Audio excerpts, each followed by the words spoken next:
আগের ভিডিওতে তোমরা হচ্ছে ডিস্টিলেশন বা পাতন কাকে বলে জেনেছিলে, যখন একটা কঠিন আর তরলের কোনো মিশ্রণ থাকে এবং সেটা হচ্ছে মানে কঠিনটা তরলে যদি দ্রবীভূত অবস্থায় থাকে, তো সেক্ষেত্রে আমরা হচ্ছে কিভাবে কঠিন আর তরলের মিশ্রণ থেকে কঠিন আর তরলকে আলাদা করব সেই পদ্ধতিটা পড়েছিলাম, সেটা হচ্ছে পাতন।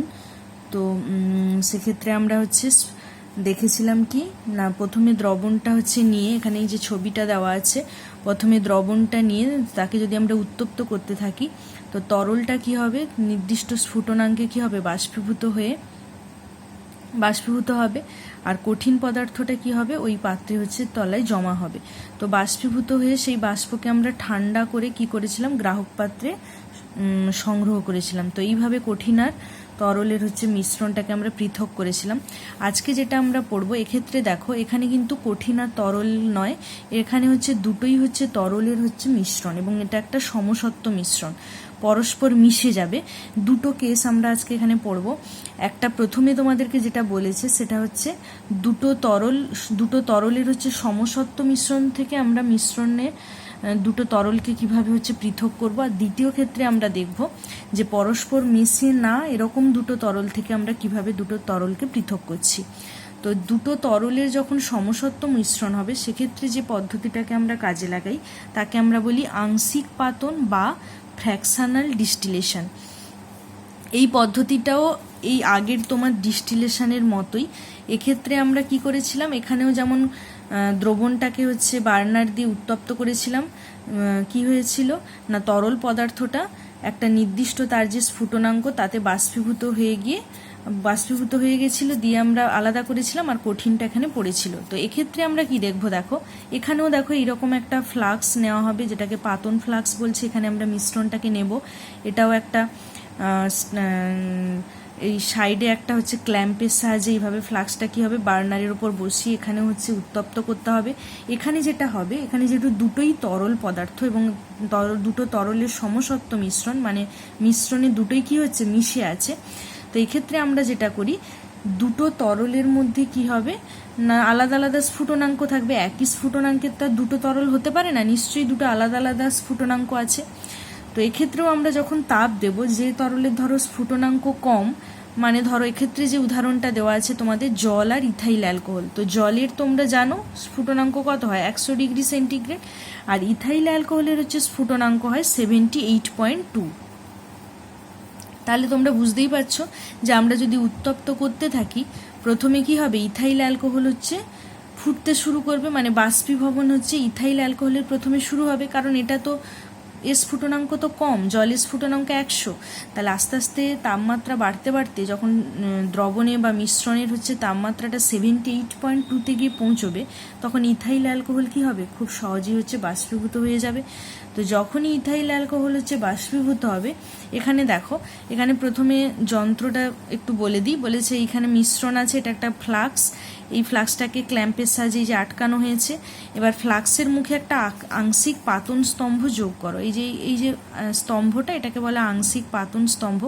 এর মুখে এই যে রবার একটা আটকানো আছে, এই রবারের মধ্যে থার্মোমিটার আছে, এটা তোমরা আগের দিন পাতনের যে ছবিটা ছিল এখানেও দেখেছো। এখানে আংশিক পাতন স্তম্ভ, এটা হচ্ছে এক্সট্রা পার্ট, না হলে কিন্তু একই রকমই, এখানেও পাতন ফ্লাক্স ছিল, এখানেও পাতন ফ্লাক্স আছে। এর মুখে একটা রাবারের কর্ক আছে, তার মধ্যে আমরা থার্মোমিটার দিয়ে রেখেছি, কারণ থার্মোমিটার না দিলে আমরা কিন্তু টেম্পারেচারটা বুঝতে পারবো না। তো এখানে অবশ্যই থার্মোমিটার লাগানো থাকবে।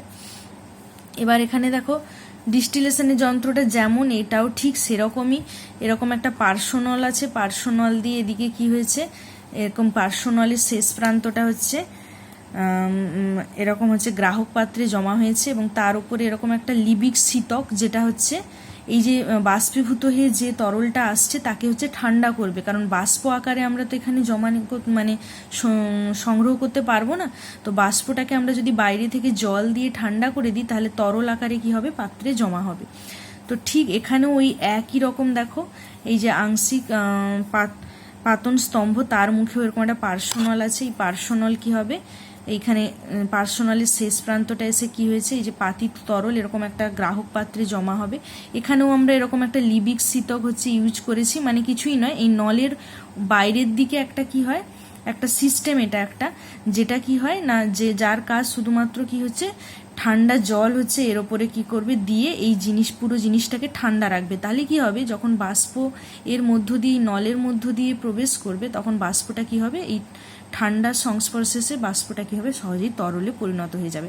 তো এখানে ঠিক আগের মতো এখানেও এরকম দুটো, একটা নল কি হচ্ছে ঠান্ডা কলের সঙ্গে মানে ট্যাপ ওয়াটার যেটা তার সঙ্গে হচ্ছে রবারের নল দিয়ে যুক্ত আছে, মানে এই যে পুরো কভারের মতো এটাই হচ্ছে লিবিক শীতক। এর দুটো এরকম নল করা আছে দুদিকে, একটা হচ্ছে জল কলের ট্যাপ ওয়াটারের সঙ্গে যুক্ত আছে রবারের নল দিয়ে, আর একটা কি হচ্ছে না তোমার সিঙ্কে, মানে এই যে ঠান্ডা হলো এই জলটা হচ্ছে এদিক দিয়ে ঢুকছে আবার এদিক দিয়ে কি হচ্ছে বেরিয়ে যাচ্ছে। তো একই রকম এখানেও হচ্ছে কি হচ্ছে, এখানে ট্যাপ ওয়াটারটা কলের সঙ্গে যুক্ত, এটা তোমাদের দেখায়নি কিন্তু বইতে এমনি লেখা আছে, যেহেতু ছবিটা আগে দিয়েছে তাই এখানে বোধহয় দেয়নি। তো এরকম কি হবে, ট্যাপ ওয়াটারটা আমরা চালু রাখবো, সেখান থেকে জলটা আসবে, এই পুরো সিস্টেমে জল সরবরাহ হবে বাইরে যে কভারের মতো। তো জল এলে কি হবে, জলের সংস্পর্শে বাষ্পটা এলে কি হবে ঠান্ডা হয়ে এই তরলে পরিণত হবে এবং এসে নিচে জমা হবে। তো দিয়ে কি হবে, এখানে দেখো নেক্সট পাতায় দেখো বলেছে এই একইভাবে বলা আছে আংশিক পাতন স্তম্ভটাকে এরকম স্ট্যাম্প আর ক্ল্যাম্পের সাহায্যে পুরো জিনিসটাকে আমরা আটকেছি। আংশিক পাতন স্তম্ভের এই যে পার্শ্বনল তার সাথে কি হচ্ছে রবার কর্কের সাহায্যে একটা লিবিক শীতক যোগ করা আছে, সেটাও একটা স্ট্যান্ড আর ক্ল্যাম্পের সঙ্গে আটকানো আছে। লিবিক শীতকের নিচের প্রান্তের প্রবেশদ্বার উপরের প্রান্তের নির্গমন দ্বারের সাথে রাবারের নল যোগ করো, এই যে আগের ছবিটার মতো এই যে দুটো নল পার্শ্বনলের সঙ্গে কি দুটো রবারের নল যোগ হবে, একটা নলের সঙ্গে ঠান্ডা জল বলতে ট্যাপ ওয়াটার জল কলের সাথে আমরা রাবারের নল দিয়ে যুক্ত করব। এই যে প্রবেশদ্বারের সাথে যুক্ত রাবার নলটি জলের কলের সাথে সংযুক্ত করো আর নির্গমন দ্বারের সঙ্গে যুক্ত রাবার নলটি সিঙ্কের মধ্যে, মানে এদিক দিয়ে জল ঢুকবে সিস্টেমটাকে ঠান্ডা করবে আবার উল্টো দিক দিয়ে বেরিয়ে যাবে। তো লিবিক শীতকের নিচে একটি গ্রাহক পাত্র, এই যে গ্রাহক পাত্র রাখা হয়েছে, কল খুলে জল পাঠিয়ে লিবিক শীতকটাকে কি হচ্ছে ঠান্ডা করা হচ্ছে আর বার্নারের সাহায্যে এই যে পাতন ফ্লাক্সটাকে তাপ দিতে থাকবে। এবার কি হবে না, মিশ্রণটিকে উত্তপ্ত করলে প্রথমে কি দেখা যায়, কোন উষ্ণতায় থার্মোমিটারের পাত প্রথমে কিছুক্ষণ স্থির থাকবে, পরীক্ষা শুরুর দিকে গ্রাহক পাত্রে যে মিশ্রিত তরল সঞ্চিত হয় তার মধ্যে কোন তরলটির আপেক্ষিক পরিমাণ বেশি থাকবে, এই কোশ্চেনগুলো এখানে করা আছে। এটা আমরা এখানে আংশিক পাতন পদ্ধতি বা ফ্র্যাকশনাল ডিস্টিলেশন, এই যে এখানে তোমাদের যে মানে যে দুটো হচ্ছে তরলের মিশ্রণকে আমরা এখানে পৃথক করে বইতে দেখিয়েছি, এটা হচ্ছে জল আর ইথাইল অ্যালকোহল। মানে জল হচ্ছে তোমরা সবাই জানো H2O আর ইথাইল অ্যালকোহলের হচ্ছে C2H5OH, এটা হচ্ছে ইথাইল অ্যালকোহলের সংকেত। তো এটাকে ইথাইল অ্যালকোহল বলা হয়। তো এক্ষেত্রে দেখো আমি বলেছি ইথাইল অ্যালকোহলের স্ফুটনাঙ্ক 78.2 ডিগ্রি সেন্টিগ্রেড আর জলের 100। তাহলে তোমরা বুঝতেই পারছো যখন আমরা তাপ দিতে থাকবো আস্তে আস্তে করে, যখন মিশ্রণের তাপমাত্রা 78.2 ডিগ্রি সেন্টিগ্রেডে পৌঁছবে তখন কি হবে না, ইথাইল অ্যালকোহলই বেশি পরিমাণে আমরা হচ্ছে এই গ্রাহক পাত্রে পাবো, কারণ ইথাইল অ্যালকোহলেরই তো বাষ্পীভবনটা বেশি হবে, কারণ ইথাইল অ্যালকোহল স্ফুটনাঙ্কে পৌঁছে গেছে কিন্তু জল তখনও স্ফুটনাঙ্কে পৌঁছায়নি। তো তাই জন্য জলের পরিমাণটা কিন্তু আমরা এখানে কম পাবো। তো এই কোশ্চেনগুলোর উত্তরেই তোমাদের এই পরপর লেখা আছে ইথাইল অ্যালকোহলের স্ফুটনাঙ্ক কত, জলের স্ফুটনাঙ্ক কত, মিশ্রণের দুটি তরল উপাদান পৃথক হয়ে যায় কেন। তো দেখো বলেছে এই যে পদ্ধতিটা একে আমরা বলি আংশিক পাতন ফ্র্যাকশনাল ডিস্টিলেশন।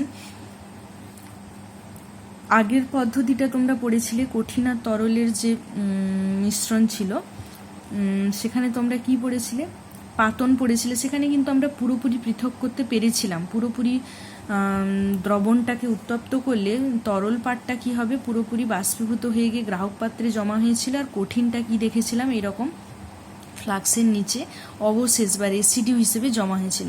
এক্ষেত্রে দেখো এক্ষেত্রে কিন্তু এই পদ্ধতির একটা সীমাবদ্ধতা হলো এখানে কিন্তু পুরোপুরি 100% তুমি পৃথক করতে পারবে না, মানে একটু এই যে গ্রাহক পাত্রে অ্যালকোহলের সাথে জল কিন্তু মিশে থাকবেই, মানে পুরোপুরি বারবার পদ্ধতিটাকে রিপিট করতে করতে অনেকটা অ্যাকুরেসি বা অনেকটা পার্সেন্টেজ আমরা বিশুদ্ধ পাই, কিন্তু হলেও একেবারে কিন্তু 100% জল আর ইথাইল অ্যালকোহলকে আমরা পৃথক করতে পারি না।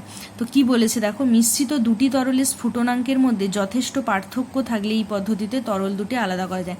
মিনিমাম দেখো 10 ডিগ্রি সেন্টিগ্রেড স্ফুটনাঙ্কের পার্থক্য থাকা চাই, নাহলে কিন্তু এই পদ্ধতিটা অ্যাপ্লাই করা যায় না। কারণ 1-2 ডিগ্রির যদি পার্থক্য হয়, এই তরল ধরো যার স্ফুটনাঙ্ক কম সে প্রথমে ফুটতে শুরু করলে 1-2 মানে তো খুব একটা বেশি ডিফারেন্স নয়, তাহলে পরেরটা তার সঙ্গে সঙ্গে আবার ফুটতে শুরু করে দেবে, তাহলে দুটো বাষ্পই কী হবে, এরকম হচ্ছে এর মধ্য দিয়ে এসে নলের মধ্য দিয়ে এখানে ঠান্ডা হয়ে গিয়ে গ্রাহক পাত্রে গিয়ে দুটো তরলই একসাথে জমা হয়ে যাবে। তো সেক্ষেত্রে আমরা কিন্তু পৃথক করতে সহজে পারবো না, মানে বিশুদ্ধ পাবো না, অশুদ্ধই হবে, মানে দুটো মিক্সচারই পাবো। তো মিনিমাম এই জন্য বলেছি 10 ডিগ্রি সেন্টিগ্রেড মিনিমাম, এখানে বলা নেই, তো জেনারেলি 10 ডিগ্রি সেন্টিগ্রেড পার্থক্য থাকলেই তবে আমরা এই পদ্ধতিটা অ্যাপ্লাই করতে পারবো। তো তরল যে কোনো উষ্ণতায় ও চাপে বাষ্পীভূত হয়, কিন্তু যে তরলের স্ফুটনাঙ্ক বেশি সেটির কি হবে, বাষ্পীভবনের হার কম। যেমন এক্ষেত্রে জলের স্ফুটনাঙ্ক অনেক বেশি, তাই জন্যে প্রথমের দিকে জল কি হবে, সহজে বাষ্পীভূত হবে না। আর ইথাইল অ্যালকোহলের কি হচ্ছে, স্ফুটনাঙ্ক হচ্ছে কম, তাই সেটা কিন্তু বাষ্পীভূত সহজেই হবে। এই যে যার স্ফুটনাঙ্ক কম তার বাষ্পীভবনের হার বেশি হবে প্রথমের দিকে। তো ইথাইল অ্যালকোহলের বলেছে স্বাভাবিক স্ফুটনাঙ্ক 78.2, আর আমি তো বললাম, আর জলের তোমরা জানো 100 ডিগ্রি সেন্টিগ্রেড। তাই মিশ্রণটিকে উত্তপ্ত করলে প্রথমে ইথাইল অ্যালকোহল আর জল উভয়ই বাষ্পীভূত হয়, কিন্তু মিশ্রণে কি পাবো আমরা, ইথাইল অ্যালকোহলের পরিমাণটা জলের বাষ্পের পরিমাণের থেকে বেশি পাবো। ফলে গ্রাহক পাত্রে কি হবে, সঞ্চিত তরলে জল অপেক্ষা ইথাইল অ্যালকোহলের পরিমাণ আমরা বেশি পাই। মিশ্রণটিকে যত উত্তপ্ত করা হবে উষ্ণতা কি হবে ততই বাড়তে থাকবে। একটা সময়ে 78.2 হবে, মানে ইথাইল অ্যালকোহলের যে স্ফুটনাঙ্ক তার সমান হবে। তখন স্বাভাবিক চাপে ইথাইল অ্যালকোহল ফুটতে শুরু করে, এই সময় উষ্ণতা কি হবে, কিছুক্ষণের জন্য স্থির হয়ে যাবে, মানে এই 78.2 ডিগ্রি সেন্টিগ্রেড এতে কি হবে, স্থির হবে। লক্ষণীয়, এই সময় গ্রাহক পাত্রে ইথাইল অ্যালকোহলের পরিমাণ জলের থেকে কি হবে, বেশি হবে, কারণ এই টেম্পারেচারে ইথাইল অ্যালকোহলের যেহেতু স্ফুটনাঙ্ক খুব বেশি পরিমাণে, দ্রবণে প্রায় যতটা পরিমাণ আছে পুরোটাই চেষ্টা করবে বাষ্পীভূত হয়ে যেতে, কারণ স্ফুটনাঙ্কে পৌঁছে গেছে। তো এই সময় কি হবে, মিশ্রণের টেম্পারেচার বা তাপমাত্রা কিছুক্ষণের জন্য স্থির হবে। আর কি হবে, এই সময় গ্রাহক পাত্রে ইথাইল অ্যালকোহলের পরিমাণ জলের থেকে বেশি হবে, এবং পাতন ফ্লাক্সে কি হবে, জলের পরিমাণ ইথাইল অ্যালকোহলের থেকে বেশি হবে। ইথাইল অ্যালকোহল প্রায় সম্পূর্ণরূপে বাষ্পীভূত হয়ে যাওয়ার পর উষ্ণতা যখন আবার বাড়তে শুরু করবে এবং 100-তে পৌঁছবে, তখন কি হবে, জল ফুটতে শুরু করবে, কারণ এখানে মিশ্রণে কি হবে, ইথাইল অ্যালকোহল তো বাষ্পীভূত হয়ে বেরিয়ে গেছে, তাহলে শুধুমাত্র জল আছে, তো তার এবার বাষ্পীভবন বেশি মাত্রায় হবে। একটু না একটু তো হবেই, প্রথম থেকেই হয়, ঠিক আছে। তো এই অবস্থায় গ্রাহক পাত্র পরিবর্তন করে তখন আমরা কি করব না, গ্রাহক পাত্রটা পরিবর্তন করে নেব, মানে যেহেতু প্রথমে আমরা ইথাইল অ্যালকোহলটা বেশি পরিমাণে পেয়ে গেছি, প্রায় হয়তো পেয়ে গেছি 98%, ধরো 100% হয়তো নাও পেতে পারো, কিছুটা তো মিশ্রণে হয়তো প্রেজেন্ট আছে, তো মোটামুটি প্রায় পেয়ে গেছি। তো সেই সময় আমরা কি করব না, গ্রাহক পাত্রটাকে চেঞ্জ করে দেবো, পরিবর্তন করে আমরা যদি আবার অন্য একটা নতুন গ্রাহক পাত্র লাগিয়ে দিই, সেখানে কিন্তু দ্বিতীয় যে নেক্সট তরল মানে জলটা আমরা মানে সংগ্রহ করতে পারবো। তাহলে দুটি গ্রাহক পাত্রে সংগৃহীত তরল এভাবে বারবার যদি আমরা আংশিক পাতিত করতে থাকি, তাহলে কি হবে, ইথাইল অ্যালকোহল আর জল বিশুদ্ধভাবে পৃথকভাবে বিশুদ্ধ অবস্থায় পাওয়া যাবে। তো এই পদ্ধতিটাকেই আমরা বলি আংশিক ডিস্টিলেশন। তাহলে বলেছে, দেখো কি বলেছে, জানলাম কি না, দুটি বা তার বেশি বিভিন্ন স্ফুটনাঙ্কের তরল পদার্থ, এখানে দুটো দিয়ে বলেছে, দুটোর বেশিও হতে পারে, কোনো অসুবিধে নেই, শুধু এখানের কনসেপ্টটা এটাই হলো, মানে দুটো তরলের মধ্যে যেন স্ফুটনাঙ্ক মিনিমাম 10 ডিগ্রি সেন্টিগ্রেড থাকে। তো এরকম করে করেই আস্তে আস্তে একটা একটা করে পৃথক করবো। যা স্ফুটনাঙ্ক সবচেয়ে কম হবে সে আগে গ্রাহক পাত্রে জমা হবে সবার প্রথমে, তারপরে যা স্ফুটনাঙ্ক সেটা গিয়ে নেক্সট জমা হবে। তো এইভাবে আস্তে আস্তে যার সবচেয়ে বেশি স্ফুটনাঙ্ক সেটা সবার শেষে জমা হবে। তো স্ফুটনাঙ্কের উপর ডিপেন্ড করেই মেনলি এই পদ্ধতিটা করা হয়। তাহলে দেখো, দুই বা তার বেশি বিভিন্ন স্ফুটনাঙ্কের তরল পদার্থের সমসত্ব মিশ্রণকে বিভিন্ন উষ্ণতায় কয়েকবার পাতন ক্রিয়ার মাধ্যমে মিশ্রিত তরল পদার্থের উপাদানগুলিকে পৃথক করার পদ্ধতিকেই আমরা কি বলবো, আংশিক পাতন।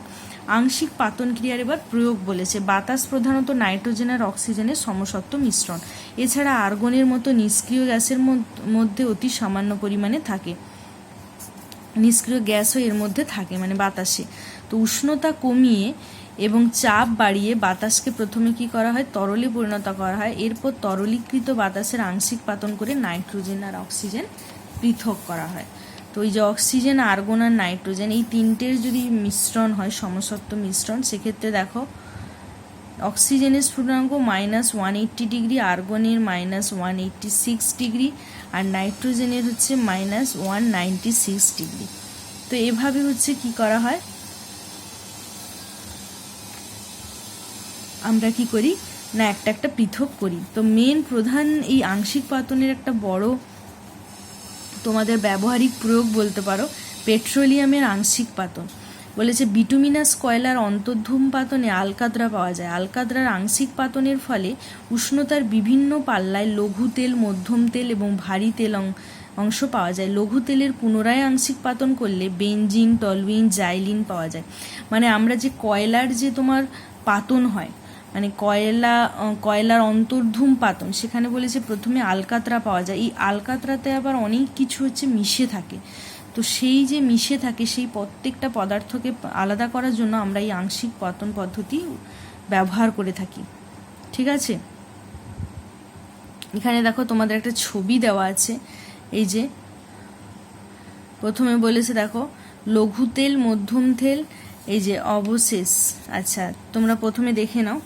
এ দেখো এটা হচ্ছে petroleum gas 25°C, petroleum ether 30 থেকে 25°, গ্যাসোলিন মানে যেটা পেট্রোল আমরা ইউজ করি তার হচ্ছে 80 to 170, মানে এগুলো সব স্ফুটনাঙ্ক দেওয়া আছে।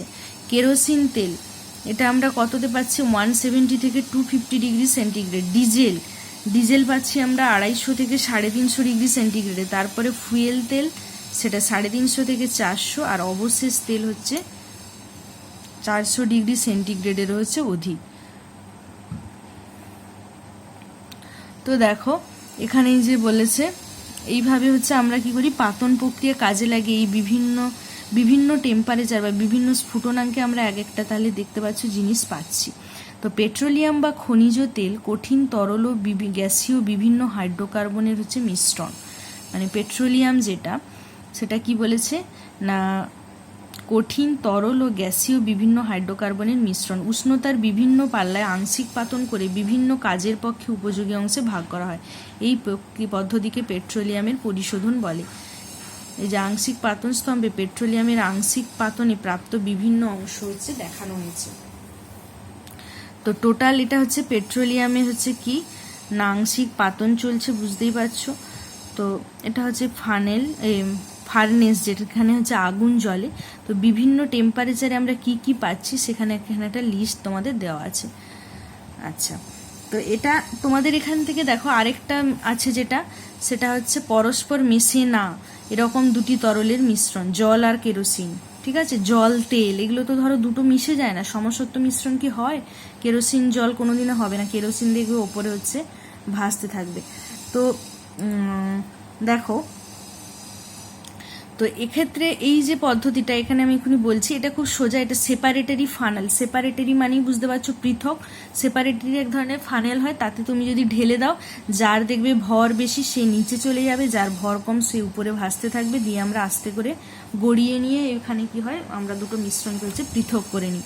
তো যাই হোক, তো যেটা বলছিলাম এই যে তিনটে তোমরা এখানে মানে পৃথক করার পদ্ধতি পড়লে, একটা প্রথম পড়লে আংশিক পাতন, দ্বিতীয় ক্ষেত্রে আজকে হচ্ছে আংশিক পাতন, তৃতীয় ক্ষেত্রে আমরা এক্ষুনি পড়বো সেপারেটরি ফানেল। তো এই তিনটে পদ্ধতি মেনলি দেখো এখানে তোমাদের এই মানে ছবি এঁকে বর্ণনা বা পদ্ধতি কীরকম হচ্ছে বর্ণনা করো এইরকম কোশ্চেন জেনারেলি আসে না, এখানে শর্ট কোশ্চেনই আসবে।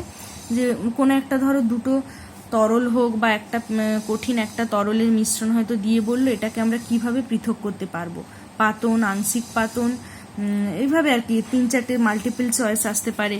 বা ধরো এখানে এই যে পেট্রোলিয়ামের আমরা পরিশোধন করতে গিয়ে কোন টেম্পারেচারে আমরা কি পেয়েছি, সেক্ষেত্রে এটাও একটা যে গ্যাসোলিনের মানে কত ডিগ্রি উষ্ণতায় বা কত উষ্ণতায় আমরা গ্যাসোলিনকে হচ্ছে আংশিক পাতন প্রক্রিয়া ধরো মানে পাওয়া যায়, এইভাবেও আসতে পারে কোশ্চেন। এগুলো শর্ট কোশ্চেনের জন্য মেনলি ইম্পর্টেন্ট। তাহলে দেখে নিই। আর নেক্সট লাস্ট যেটা আছে এখানে দেখো সেপারেটরি ফানেল। যে একটি সেপারেটরি ফানেলে মানে দুটো তরল যখন হচ্ছে মিশবে না, দুটো তরলের যখন সমসত্ব মিশ্রণ নয়, সেক্ষেত্রে আমরা এই পদ্ধতিটা অ্যাপ্লাই করব। একটি সেপারেটরি ফানেলে জল ও কেরোসিন তেলের মিশ্রণটা ঢালা হলো, এখানে এই যে ছবিটা দেওয়া আছে পরের পেজে আমি দেখাচ্ছি। সেপারেটরি ফানেলটি একটি স্ট্যান্ড আর ক্ল্যাম্পের সাহায্যে আটকাতে হবে। এবার ফানেলটিকে না নাড়িয়ে কিছুক্ষণ যদি আমরা স্থিরভাবে রাখি, ফানেলের নিচে একটা বিকার এমনভাবে রাখতে হবে ফানেলের সরু নলটি বিকারের ভেতর দিয়ে আংশিকভাবে যেন প্রবেশ করে।